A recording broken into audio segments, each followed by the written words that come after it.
Funny old job, television. You never quite know what the day's going to bring.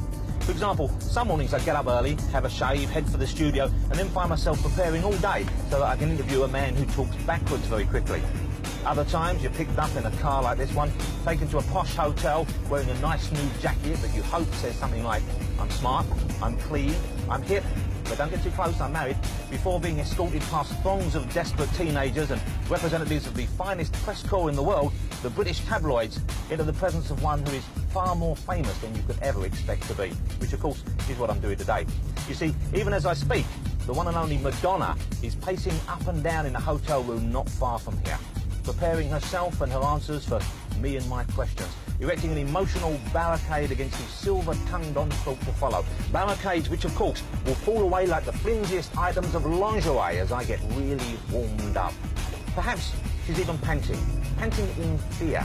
Fear that she, this material girl, this post-pop icon who promises so much, might not live up to expectations, might not deliver the goods, not just for me, but for you, the world-weary, sophisticated, seen-it-all-before audience.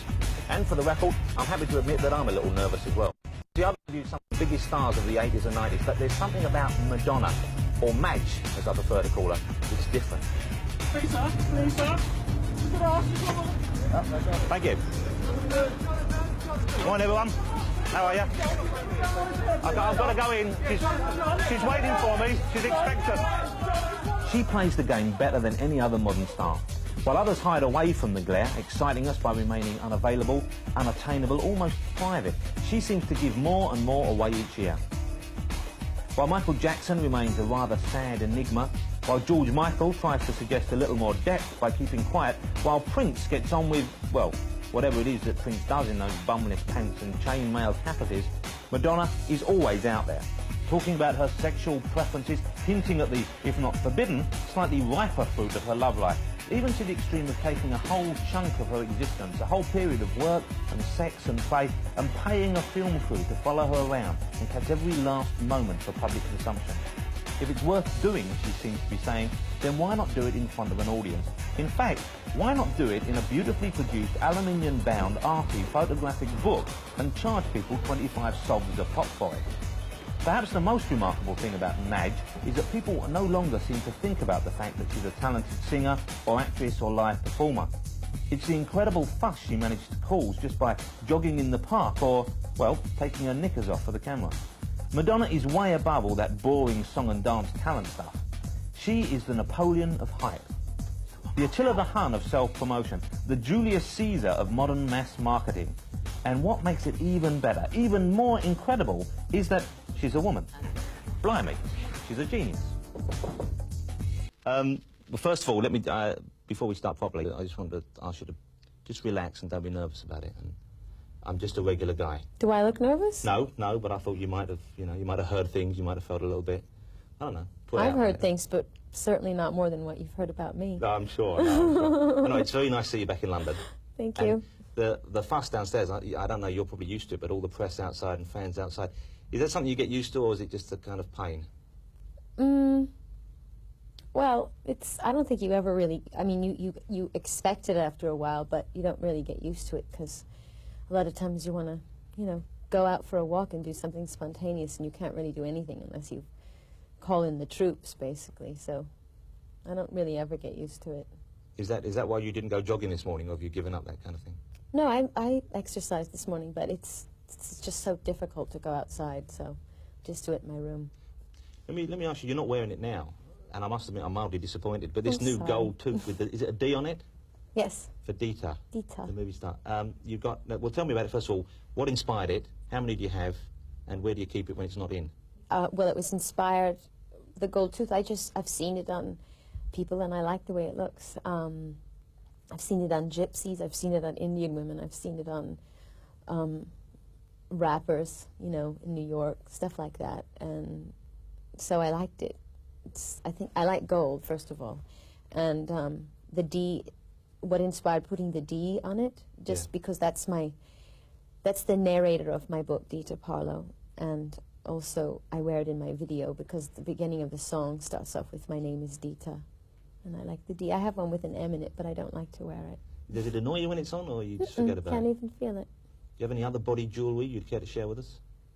Only rings. I mean, that's it. Okay, okay. No pierced nipples. Thanks for sharing that, even if you don't have any. Ever thought about that? I've thought about how painful it must be, and I would never want to do it. That's about it. Let me talk a little bit about the way your career's gone, because I remember the first time I saw you on television ever in this country, you came over to do the Tube television show. Yeah. And I looked at that clip recently, and it's a very different looking you. Yeah. I mean, everything, physically, in the way you dress, the way you move, and just the look, there is... I've changed. You have changed enormously. And for the better, I like to think. Oh, I'd like to think that, too. If we took a holiday, took some time to celebrate, just one day out of life, it would be so nice. Everybody spread the word. We're gonna have a celebration all across the world.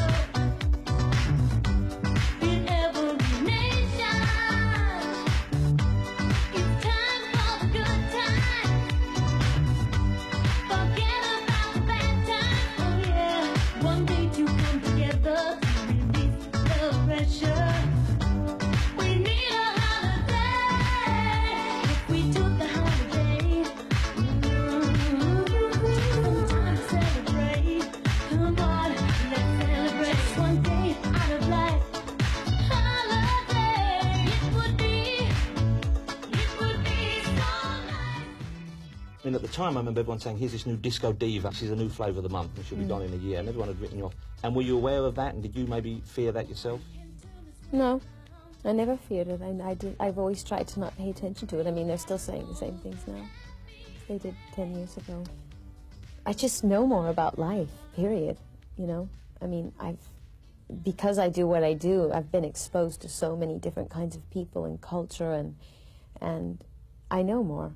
And I guess I feel more comfortable in my skin. So. Erotica, which I was listening to this morning on my little Walkman and enjoying very much, it's got much more of a kind of a dancey R&B sound to it, quite a heavy sound to it. Yeah. Is it intended for the clubs? Is that a step that you're trying to make? No, that's the kind of music I've been listening to, influenced by, and I mean, it probably has a sort of a more gritty quality and more club quality, but it's because that's what I like right now. Yeah. There are a lot of, I mean, it's a very sexy album. Is it? Yeah, I think so. Good. Not all of it, but I mean, most of it. But some songs more than others, and there are a lot of kind of anatomical references. Now, when you're writing that kind of stuff, are you writing that for yourself, or are you writing that with some kind of impression that you want to make? I like, when I write music, I like to write them like, in my mind, there's a little movie playing, and I always envision scenarios and characters, and of course, it's not always something that I've experienced, but I always say it in the first person, so it seems like it's a personal thing. And they're just usually ideas that amuse me. I mean, sometimes they're things that I think are erotic. Sometimes they're things that I think would be interesting to write a song about, because no one's ever written a song about it. You know, I mean, I'm influenced by many things, and my inspirations come from lots of different places, and sometimes I know I'm purposely being funny or ironic, you know, and sometimes I just like the way words sound. I mean. Do you worry that people might not get the irony, but they might not pick up on the humour? Not really. I mean, everyone's not going to... You have to be intelligent to get the humor. You have to be sophisticated, and I know everybody isn't, so some people will get it and some people won't. Let me talk to you about one song in particular which I enjoy, which is Where Life Begins. Oh, good. And it's a top song, and the lyrics on it, this particular bit, now what could be better than a home-cooked meal? How you want to eat it depends on how you feel. Forgive the delivery, please. You can eat all you want and you don't get fat. Now where else can you go for a meal like that? It's not fair to be selfish or stingy. Every girl should experience eating out. Well, first of all, here. Meaning you agree with it? When I heard it, I was shouting, author, author. I gave you a standing ovation. I was on the train at the time. But there's a message there, and it's a funny song as well. Well, it's innuendo, too, because you know, first it's the implication that girls like to go out. It's like if you say, "I'd like to eat out tonight," it could be taken as, "I like to go out to a restaurant." So there's like the surface of it, right? There's the surface meaning, and then, of course, hopefully, the majority of the people will get that it's also a sexual reference. And I truly believe that every girl should experience eating out, in both cases, sexually and in restaurants. And for the Or two, sometimes the two could meet. yeah, they could be combined. Have to be in a very liberal restaurant, of course. Absolutely. Got any tips on the frequency that we're talking about here? On a regular basis. Absolutely. I mean... It's implicit, the sexual innuendo, the references there. Mm-hmm. But looking back on other songs, it's quite easy to see a thread, even if it wasn't intended. Like, and I read recently that you said that Like a Virgin, you intended Virgin to be seen as just coming to something fresh. Yeah. For the first time, not Well, particularly... I always try to... I try to write songs so that they could be read on lots of different levels, you know, so you could appreciate them superficially, and then if you go deeper, you see something else. You worked very successfully with Prince. You had a duet with Prince, and there was a lot of talk, of course, at one time of you working with Michael Jackson. I know you were quite keen on that, and people were looking forward to it. It would have been really something. Well, maybe.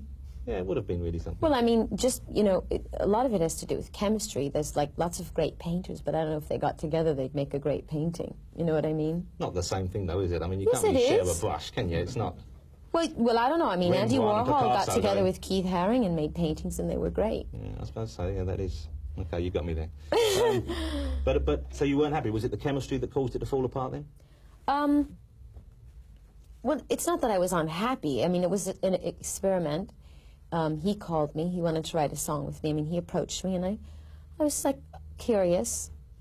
It's hard for me to write music with people because I have to really know them and trust them and feel that I can really make myself vulnerable, because when you write, you have to sort of bear a little bit of your soul, and you have to not be afraid to make mistakes and to sing in front of someone. You know, it's in a way, it's a very intimate experience. So I wasn't sure it was going to work, even though I think he's talented.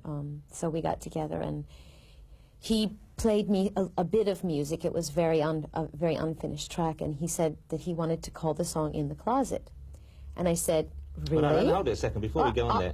What exactly was he referring to there? Well, wait, that's what I'm getting to. I said, you want to call the song In the Closet? And he said, yeah. And he said, well, do you know what that implies? And he said, yeah, and he sort of giggled a little bit. And I said, well, you know, I like to deal with these kind of ironic innuendo kind of things. So if you want to go that way, I was kind of like shocked that he wanted to call something like that, because it's very provocative, the title. And so he said, yeah. So I started writing words and getting ideas and stuff, and I presented them to him, and he didn't like them. And I think that he didn't, I think all he wanted was a provocative title, and ultimately he didn't want the content of the song to be sort of live up to the title. And it's quite interesting, because it's almost like you traditionally, you've got the kind of masculine role in that relationship, and he is the passive. yes, definitely. But let's not go much further Let's with that, not. shall we? Well, you're welcome to. There was talk, I believe, that you were going to restyle him. You didn't like the way he looked. What did you have in mind for him? I really wanted him to cut his hair. I mean, you know, just that, you know, just I think sometimes it's good to cut your hair and start all over again. How short? That was would my you- main thing. I wanted him to get a really short haircut. And I wanted him to get rid of those loafers, you know, and the white socks. I just thought, you know, just try something new. But, you know. When you look at people, do you generally, I mean, are you, if not critical, are you kind of aware of the way people look, and do you think he or she would look better this way, or why don't they do this way? Is that something that's often going on in your head? Oh, yeah. I'm often reading people. What would you do for me? In general? Well, you can be as specific as you want, but... Well, let's see. What would I do for you right now with what you were wearing? Yeah. Well, I think you actually look quite good. I mean, I was told you were wearing a lavender jacket, and I didn't expect to like it. It's And I duck-head can blue. see that it's Mugler. Yeah. It is, right? He's not my favorite designer. I would probably wear less of his clothes. There goes the wardrobe. Let's get back to you, because obviously you're far more But you look interesting. better than I thought you would. Well, what did you expect? I don't know. I mean, Some kind of a hunchback coming in or something? no, but, well, you know, I mean, I saw one picture of you, but I couldn't see your face. You were looking down. Was it one of those men's magazines? Was Yeah. it? Well, I'm pleased to have exceeded your expectations. It's obviously made it a nicer day for you. I like to spread a little happiness wherever I go. Thank you. When critics talk about you, and obviously they do on a regular basis, what I've noticed is recently more and more they talk about the way how brilliant you are at marketing yourself, how you are this genius at packaging, at getting publicity, and yet rarely, it seems anymore, do they talk about the songs, the videos, the live performance, the films. It's like Madonna, the phenomena. Right. Is that something that bores you? Is that something that actually Yes, you I feel think depressed? it's boring, but I think it's what it is a reflection of society, because I think the subject matter that I deal with, because it usually is about taboo subjects, people are so frightened of my ideas that they try to undermine my actual talent or any artistic value that may be in any of my work, and just say, oh, she's just doing that to shock people, or oh, look, she's changing her look again, oh, she really knows how to manipulate the media. But the fact is, if that's all I was good at doing, I don't think people would be paying attention to me for this long. I mean, I'm still here. Erotic. But before we talk about that, that's part of a much bigger deal you've signed with Time Warner, I believe. Right. Is it your company, Maverick? Mm-hmm. What are the other aspects of the deal, and what do you hope to achieve with that? Oh, well, first I want to give you my card. Oh, I have a card. I'm afraid I can't. Just so return you the don't think compliment. it's made up. Don't you have a card? I've got one, but not on Yeah. me. I didn't think you'd be interested. It's my first business card. Maverick, is it your first business card? Mm-hmm. That's great. Mm-hmm. You couldn't put your home number on the back, could you? Okay. Okay. I'm going to change it when I get back to Oh, well, America. thanks. That's quite nice. And that's Thank kind you. of a Greek man and woman. Working. Oh, yeah. Working and playing, perhaps. Yes. Combining the two. Mhm. Working, stretching and playing. So the obvious question, which of course I'm going to ask, is would you like to find another Madonna? Well, I don't think that's possible. But what I'm trying to find is really, I don't know, fresh talent that's saying something, cutting edge, new. I mean, we found some really good groups. We've signed a couple groups so far, and I'm really excited about them. This obviously is going to mean more work for you, presumably. It is already more work for me. Well, I'm not saying this personally, but some people perhaps would think if they had that much success, if they had that much wealth, maybe one thing that they'd want to do is, while they were still young enough to enjoy it all, is maybe take a year off, kick around the world, you know, go fishing, whatever. But I enjoy what I do. I mean, life is short, and I have lots of things to do, and I see talent out there, and I want to do something with it. I mean, I like planting seeds and watching it grow, you know what I mean? It's inspiring. Do you actually take a holiday, though? What is that? I mean, I Well- always tell people, vacations are for people who don't like their job. I like what I do. I know I love what I do, but I like occasionally to say, that's it, look, you know, it's driving me crazy, I love doing it, it's exciting and stressful, but I just want to put my feet up for a week and get a bit of a suntan and maybe Yeah. read all those novels and... I do that from time to time, yeah. I mean, the main thing is to catch up on reading. I love to read, so yeah, I do it. Well, reading brings us kind of to sex, It does? the book as opposed to the experience. Oh, okay. Although it's as much a kind of visual picture deal as it is as the writing. So why? Why did you Why want did to I do the sex? book? Yeah. Well, after I wrote Justify My Love, I was approached by several publishing companies for some strange reason to write erotica. Just write it. And it had nothing to do with photographs, illustrations, or anything. And so I was throwing that idea around because I was actually flattered, and I said, well, it seemed like something challenging to do, to actually write a bunch of short stories, erotica. And this would have been... It's sort of in the vein of Anais Nin, but today, you know, and in my language. So I thought about that for a while, and then Stephen Meisel's photographer, who I work with all the time and who's a very good friend of mine, I've always been bugging him and saying, how come you never did a book? Because Herb Ritts did a book, and Bruce Weber did a book, and Helmut Newton. I mean, everyone's done a book, but Stephen never did. And he said, well, you know, I don't know. And then finally he said, well, I'll do it if you do it with me. So we were trying to come up with ideas for what we would do for the book, and then we thought, well, maybe I would do this thing where I would take on all these different personas and change my hair and my clothes, and kind of in the vein of Cindy Sherman, who I've brought up before to people, where she just totally becomes someone different from picture to picture. So ultimately what happened is I combined both of those ideas, erotica and visuals, and that's what it is. It's a book of erotic fantasies, in the words of, as told by Dita Parlo, a character, and she kind of takes on different personas and different characters, and that's it. And there's pictures also. The pictures sometimes go with the text, and sometimes they stand alone, and that's it. It's dealing with something, obviously it's dealing with sex and sexual fantasies and that's just that. Did it arouse you to actually do it, or does it arouse you to look at the book now? Oh, no. I mean, no, not really. I mean, did it arouse me to do it? In the writing sometimes, yes, because when I was writing, I was trying to think of things that I thought were erotic, not necessarily things that I'd experienced firsthand. I don't think I'd have the time to, but... Well, see, there you go. You could take a holiday. No, but sometimes the writing would, and what I would do is I would write stuff. I would write short stories and things, and I would give them to my friends to read, and then I'd say, does this turn you on? And then they'd bring it back to me and go, this is really hot, whatever. And I actually got lots of input from all of my friends, because it was hard for me, because I couldn't be objective about it. It was more fun than erotic. It was silly, you know.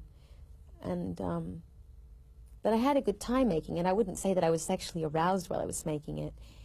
Now the book's finished, I look at it and I think it's a work of art, and I'm very proud of it, but I'm already on to new things in my life. So, I mean, that goes for my album too. It's, you know, you work on something for so long, it's like a movie, and then it's sort of, you have to take a break from it and come back to it.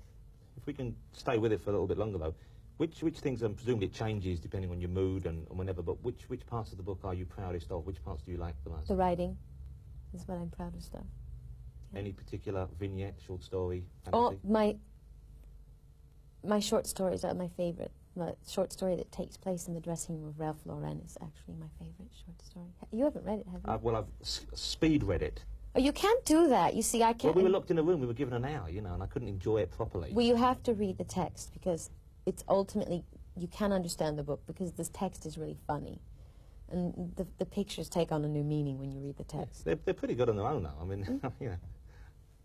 Thank you. Do you find is it strange talking about, because here we are, I'm talking about essentially photographs of you in sexual situations, you in the nude. Yeah.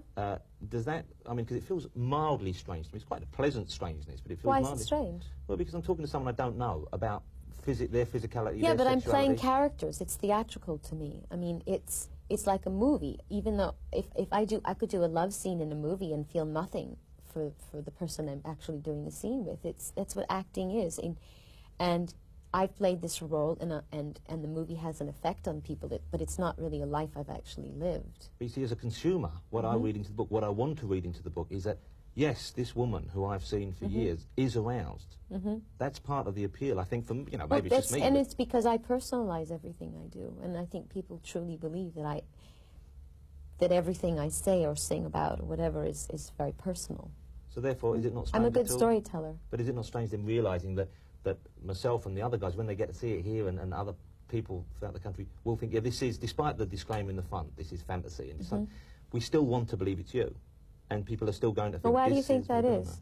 See, I can't be objective. Why do you? It's the way want we to are as believe? consumers, and it's the way we have access to you. The only way we have access to you is what you present to us. And if you're presenting sexually charged photograph and literature, then we're going to see that. And obviously that is a facet of your personality, but it's something that I desperately want to believe is happening for Why? real. But why? Because I want to be excited by it. And to be But when excited you- by it, but, I need to think it's you. Right. Well, if I I think wonder it's what you- that means. Well, if I think it's you playing a role, I think if people think, here's someone pretending to be having a good time, frankly, it's not that It's not that interesting. I'm pretending to have a good time. It's just that, you know, where's the line between fact and fiction? I mean, Martin Scorsese can make a great movie about a bunch of thugs and guys that, you know, kill people for a living, and I'm sure that he understands the essence of that, and he makes those movies the best because it's a life he knows and understands, but I don't think he actually had to go out and kill people to understand it. So, I mean, there's something of myself in everything, but it would be unfair to say that it's exactly me and I lived all of these things. I don't know if maybe it makes people feel safer to know that it was me that actually experienced it. And it doesn't really matter to me, because ultimately what's important is is that somehow that you are influenced by it, affected by it, that somehow it touches you in some way, and whether you think it's my own personal experience or not is irrelevant to me.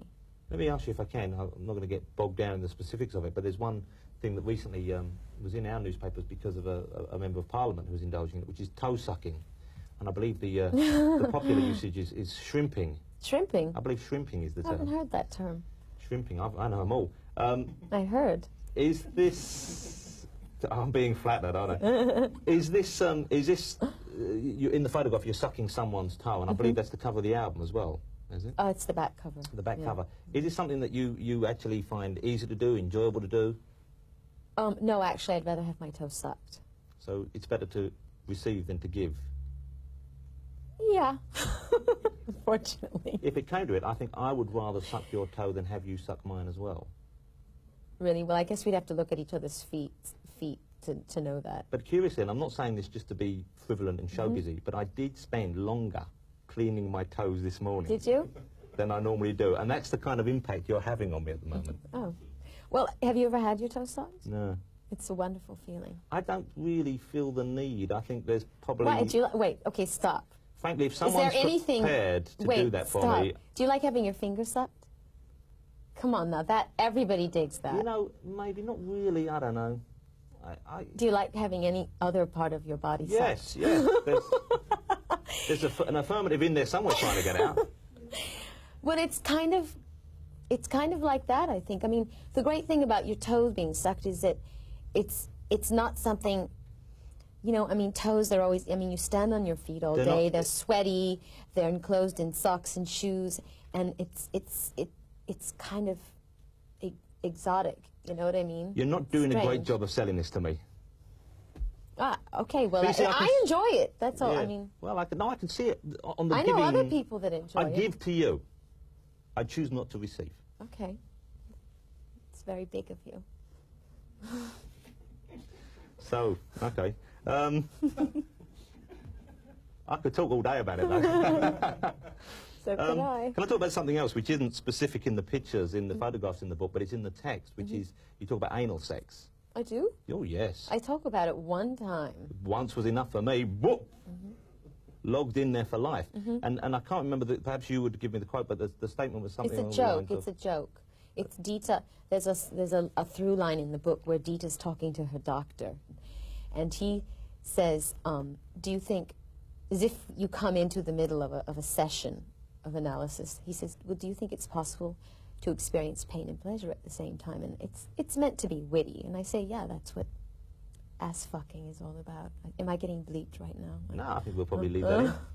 Demonstration will be a problem, but we can talk about it. I'll say. There's a It's a joke. It's a joke. No, it's being received as one. I just had to ask you because obviously it's in there and it's one of the more provocative jokes in the book. Yeah.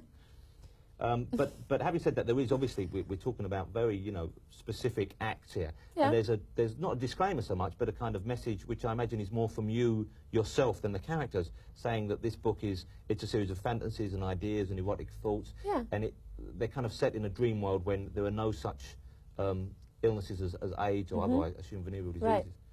Right. And yet there are things in it which perhaps maybe people would think, well, it's a shame we can't just do that without protection.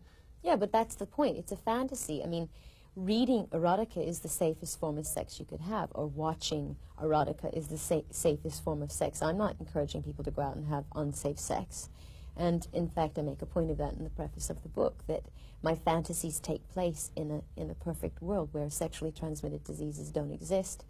But just because I say that ass fucking is a way to experience pain and pleasure doesn't mean that to leave out wearing the condom part. You know what I mean? I mean, I don't say that anywhere. Yeah, the two don't necessarily exclude one another. Do you, let me ask you, presumably you practice safe sex? Absolutely. Do you carry a condom yourself? Oh, yes, I've got them everywhere. Yeah. Okay. People give them to me all the time for some reason, so I never run out of them. They've probably got phone numbers on them and stuff like that. Exactly. Let me suck your toes in my bar. But you know, toe sucking is a very safe form of sex too. I should imagine so. Is it just the Finger big toe? sucking too. No, the little toes, but the big toe gives you the most amount of pleasure. Just as a tip, if someone were to do that. They have to have clean feet. Forget it. Well, we're talking about doing it to you, and let's assume you always I have have clean feet clean or feet, yeah. cleanish. starting with the toes, would a little nibble round the side of the foot upwards be advisable? Yes, absolutely. Pausing maybe in the crook of the knee? Well, actually, the best thing is to start at the toe and just work your way up. Fantastic. Oh, and I'm being paid for this.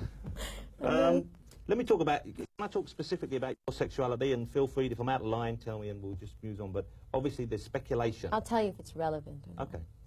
There's speculation always in the press about you, what you do, what you get involved with, who you get involved with.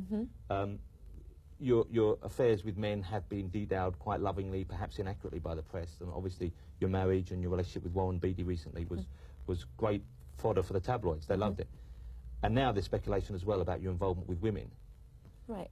Do you find sex with men preferable to sex with women, or Yes.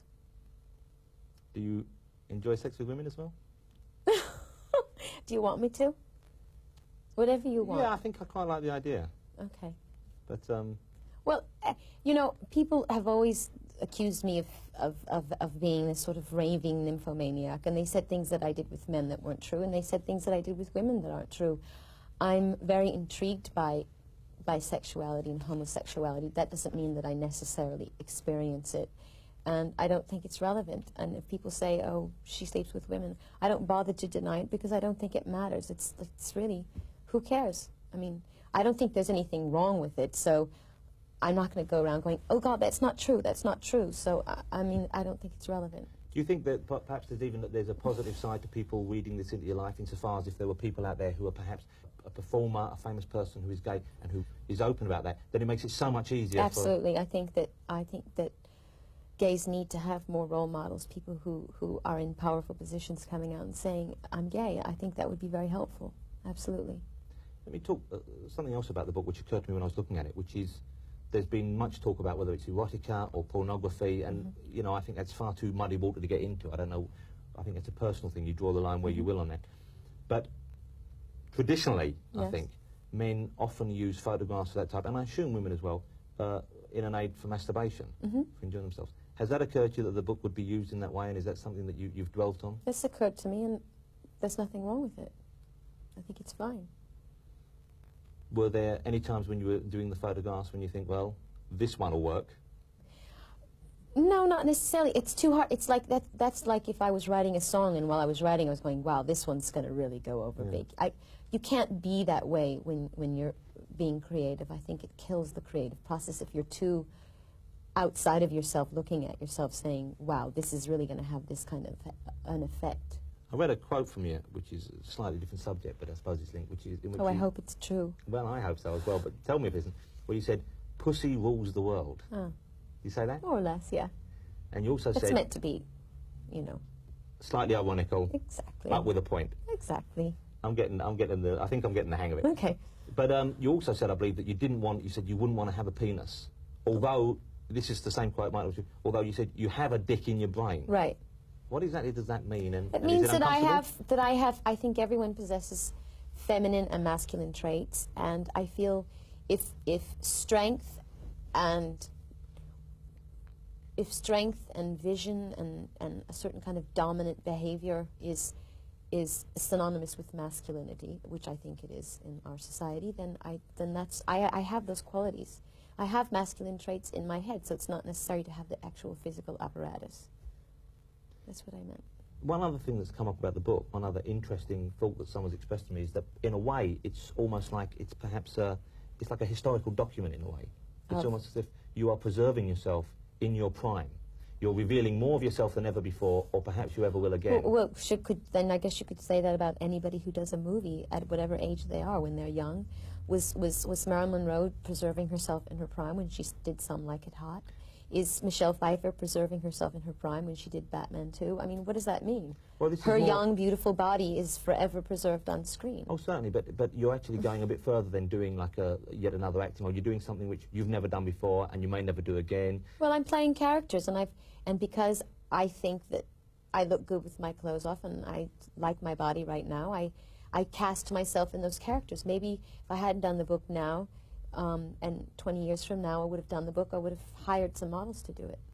Do you think perhaps that you will be someone who will challenge this kind of taboo of like women losing their sexuality or not being seen as sexual animals as much when they get past, say, 40 or 45? Yes, I mean, I think that not only do we suffer from racism and sexism and things like that, but we also suffer from ageism, and that is that once you reach a certain age, you're not allowed to be adventurous, you're not allowed to be sexual, you know, and I think that's rather hideous. And I mean, a lot of people have said, oh, it's so pathetic, or what is she going to do? I hope she's not still doing that in 10 years. I mean, who cares? What if I am? I mean, is there a rule? I mean, what, are you supposed to just die when you're 40? I mean, and that's basically what everyone wants people to do, and I think it's stupid. You're just supposed to just kind of, you know, put yourself out to pasture. Put yourself back in the closet. Exactly. I mean, why? Life is long. People are living to be, you know, 100 years old, so, you know, I don't get it. Erotic. Erotic.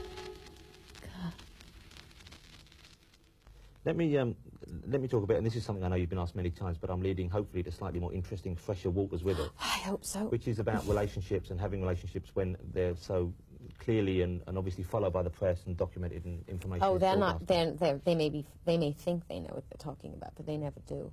How much of a strain does it put on a relationship, though? I mean, is it a constant worry? It depends on the person.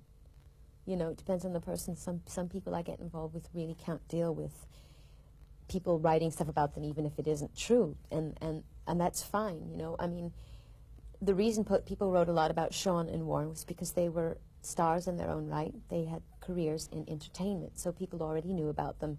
There's lots of other people that I get involved with that aren't in the entertainment business, and nobody really knows about them. And for that reason, I try to keep their names unknown, because it's not a life they've chosen, you know. So I don't think they necessarily would know how to deal with it the way somebody who's already had, you know, things that they've done reviewed and criticized. I mean, you start to get a thick skin, and you know when someone's taking a shot at you and when they're not. And people who can't handle it generally don't last with me, because, and I respect that, you know. I mean, I've been out with people and they've been in a car with me, and there's tons of fans around, the car's being rocked, and I can see they're about to have a cardiac arrest, you know what I mean? They just can't deal with it, and I understand that. That's fine, but this is my life, so. Do people, men and women, when presumably they come on to you on a fairly regular basis, I certainly would hope so, what kind of things do they say? Is there a standard routine? Is there a kind of ignoring your fame, or is there? No, nobody can try anything on me. I'm too clever. What kind of lines do you normally hear? I don't hear lines. I don't. Okay, so when something happens, when it gets obviously this kind of I mean, no one's come up to me and said, haven't I seen you somewhere before? Or, nice toes. oh dear, I don't know. I mean, I guess the people that if you want to attract my attention, I think the best thing to do, if this is what you're trying to find out, is to basically ignore the celebrity side of me, because if I can tell at all that someone is awestruck by me, then I know that it's not me they're interested in, it's my persona, you know. Are you a monogamous person, do you think? Is that something that, is that a If lifestyle? I'm in love with someone, yes. Why? Because when you're just with one person, there's a kind of intimacy that grows from that, and you get to know somebody, and someone gets to know you in a way that nobody else has, and it's a good feeling. It's something to accomplish and achieve, I think. You mentioned Warren Beatty earlier, of course, or I probably brought him up. And a lot of people were surprised when you started that relationship with him, I think, because obviously you had this reputation as this kind of womanizer. Well, I have a reputation too. Not quite as, I don't think yours is quite as depressing. Well, okay. I mean, his, I think, struck, you know, I was... Probably because he had it for so long. Yeah, that's what it just seemed a bit sad. I think it kind of had outstayed its welcome. But that's just me. I'm talking about that. You know, this guy seemed to... Was that part of the appeal, though? Did you think, and this sounds like a terrible cliche, and perhaps it is, but did you think perhaps I can tame this man if I want to? Not at all. When I met Warren, I thought he was one of the most intelligent men I'd ever met in my life. He's experienced a lot. He knows a lot about a lot of things. And when I met him, I said, here's a person I can learn something from. That's it, really. I mean, I know he had a history, but I know that a lot of that is what people made up about him. And the fact of the matter is he was involved with some very interesting, intelligent women. I mean, they weren't a bunch of bimbos, and they all were very independent women. They didn't want to get married and settle down and have children, so that has a lot to do with it. Yeah. And no, I didn't think of it at all. I didn't think, oh, I'm going to tame him. No, I mean, that's not my style. Do you think you could have if you wanted to? Tame him? Well, what does tame him mean? I don't know, do what Annette Bening seems to have done. Sure. Sure. Yeah, that could have been me. Do you feel regret that it isn't? No. I'm pleased to hear you say that. Sure. One of the things, obviously, that you're known for, and you obviously spend a lot of time doing, is helping to raise awareness about AIDS, about people who are HIV positive, and the way society deals with them.